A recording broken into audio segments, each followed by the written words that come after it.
So I'm standing in Bowling Green, in Lower Manhattan.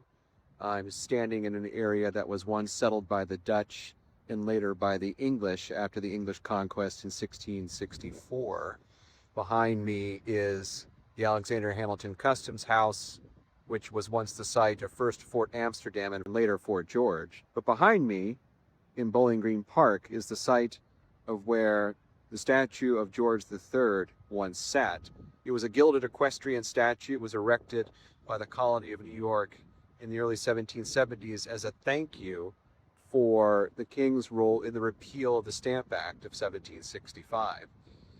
The statue framed the king in the visage of Marcus Aurelius, the philosopher emperor of ancient Rome, who imagined himself, like George III, to be a patriot king, as a person who united all facets of the empire.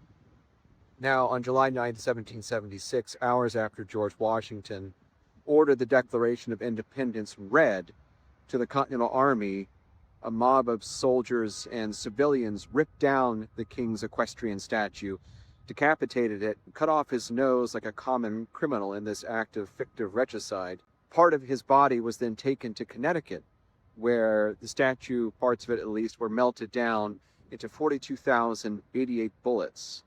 So that you can see the symbolism here, where the king's body would be fired back into the king's soldiers. As for the head, it was managed to be saved by a loyalist and managed to make its way to London, where it was later displayed on several occasions, although rather quietly, and it has since disappeared. But in the 19th century, as farmers worked these lands and worked the fields, they turned up elements of the remaining statue, including pieces of the tail, which are still here in New York. You can learn all about the statue by listening to several podcasts, but also, importantly, by my colleague Wendy Bellion, who has written an important book called Iconoclasm from Revolution to Reenactment.